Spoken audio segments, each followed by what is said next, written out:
Bismillahirrahmanirrahim. Assalamualaikum warahmatullahi wabarakatuh. Halo teman-teman, pada video kali ini kita akan membahas mengenai Khazanah Tafsir Sunda, khususnya salah satu tokoh mufasir Sunda, yaitu Kiai Haji Ahmad Sanusi, dan salah satu karya tafsirnya Rodotul Irfan fi Ma'rifati Al-Quran.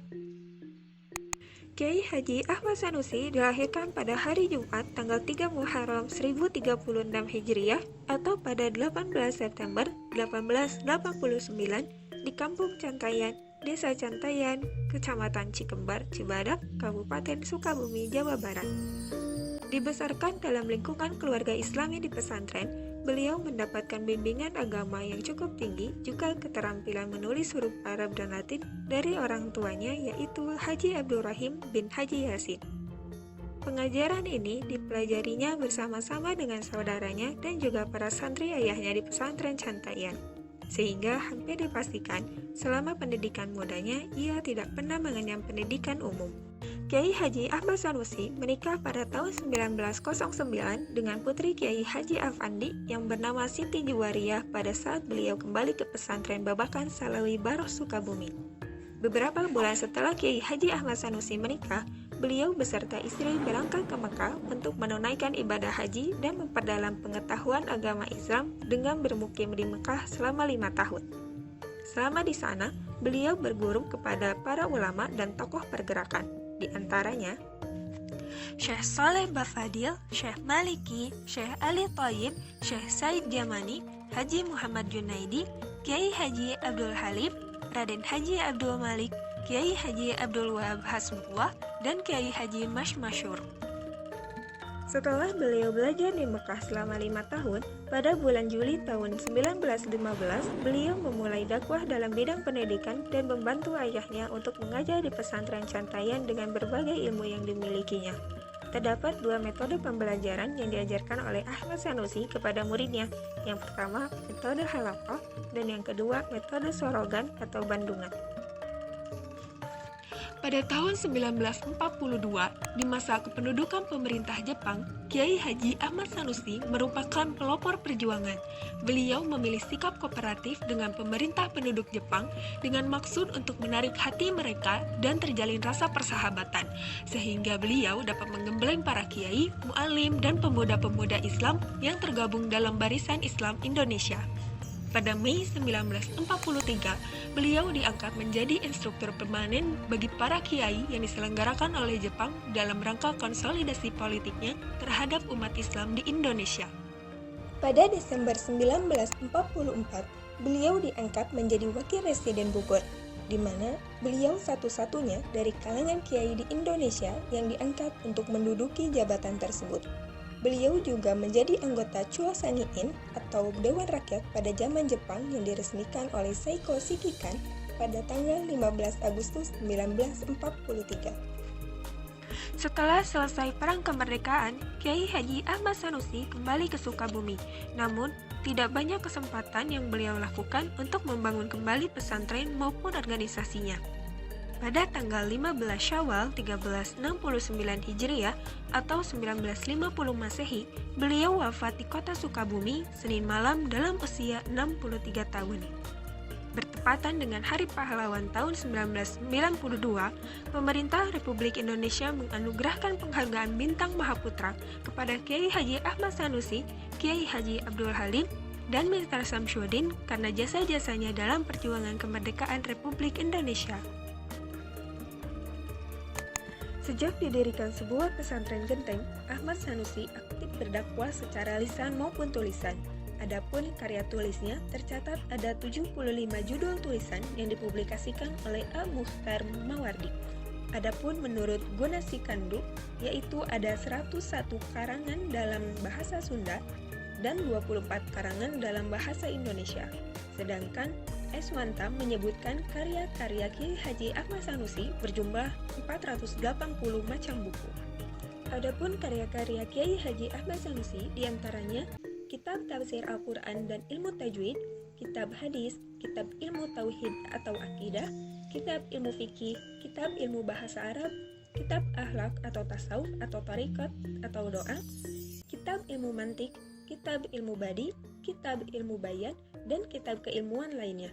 Salah satu kitab terkenalnya adalah kitab Tafsir Raudatul Irfan fi Ma'rifati Al-Quran dan Tafsir Malja At-Thalibin.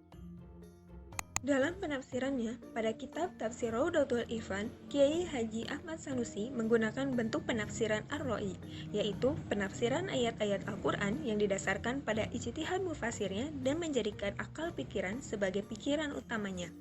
Metode yang digunakan Kiai Haji Ahmad Sanusi dalam menafsirkan Tafsir Raudatul Irfan cenderung kepada metode ijmali, yaitu menafsirkan ayat-ayat yang ditafsirkan secara global dengan sistematika penulisan tafsir mengikuti susunan ayat-ayat dalam mushaf. Jika dicermati secara sesama, maka corak penafsiran pada tafsir ini ialah bercorak fikih. Contohnya, ketika menafsirkan surat Al-Fatihah, Kiai Haji Ahmad Sanusi menyampaikan hukum dalam membaca surat Al-Fatihah ketika sholat itu wajib menurut mazhab Syafi'i, Maliki, dan Hambali. Sedangkan menurut Hanafi, boleh membaca ayat yang lain.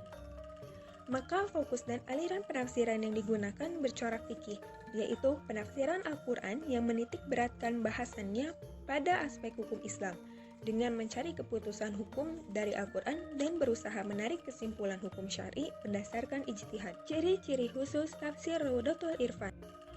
Pertama, kekhasan dari Tafsir Raudatul Irfan yaitu penerjemahannya ke dalam bahasa Sunda yang ditulis dengan menggunakan huruf Arab Pegon berbahasa Sunda.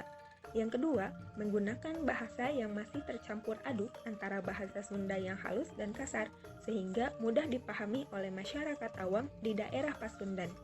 Ketiga, penjelasan penafsirannya dikemas secara singkat dengan menafsirkan 3 ayat sekaligus. Keempat, tafsir ini terdiri dari 2 jilid dan penafsirannya terdapat di kanan dan kiri dari ayat yang dijelaskan.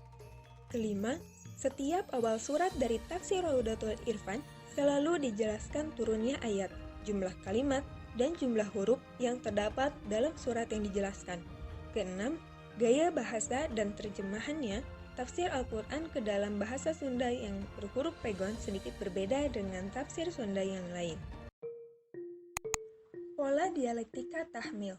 Tahmili atau apresiatif diartikan sebagai sikap menerima atau membiarkan berlakunya sebuah tradisi. Dalam hal ini, Kiai Haji Ahmad Sanusi juga mengadopsi tradisi kebahasaan yang ada di Tatar Sunda. Salah satunya adalah penggunaan undak usuk basa. Contohnya dalam menafsirkan surat Al-Baqarah ayat 154. Nu maut syahid hakikatna hirup di jero kubur.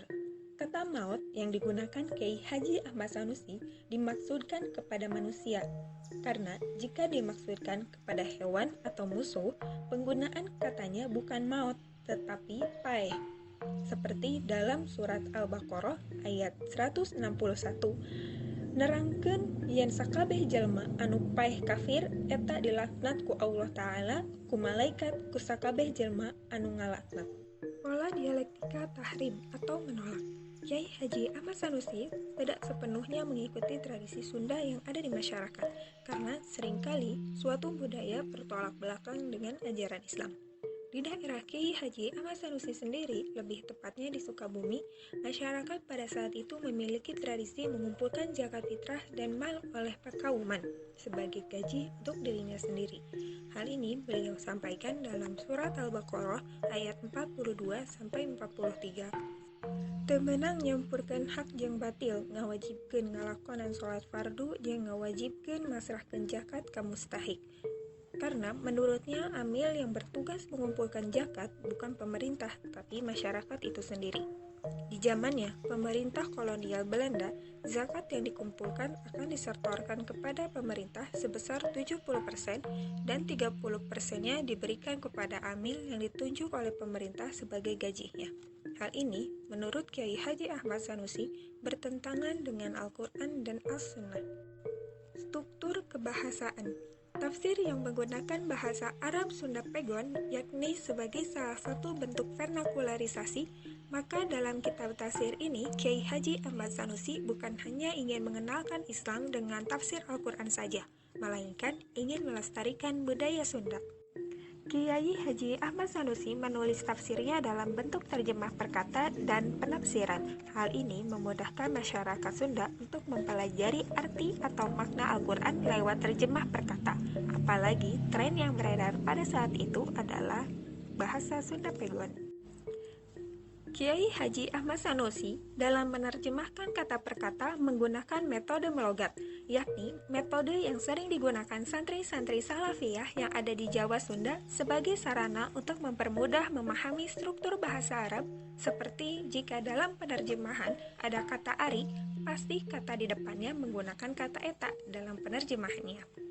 Jika kita jeli dan tahu kaidahnya, ini adalah bentuk mubtada khobar dalam struktur kebahasaan Arab, sehingga pembaca memahami bahwa dalam kata tersebut terdapat mubtada dan khobar. Contohnya seperti awal surat Al-Fatihah dalam kitab Raudatul Irfan fi Ma'rifati Al-Quran. Alhamdulillah, ari sakabeh puji, lillahi eta kagungan Allah, Rabbil Alamin, anu ngurus sakabeh alam. Sekian pembahasan mengenai Kiai Haji Ahmad Sanusi dan karya tafsirnya Raudatul Irfan fi Ma'rifati Al-Quran. Semoga bermanfaat. Assalamualaikum warahmatullahi wabarakatuh.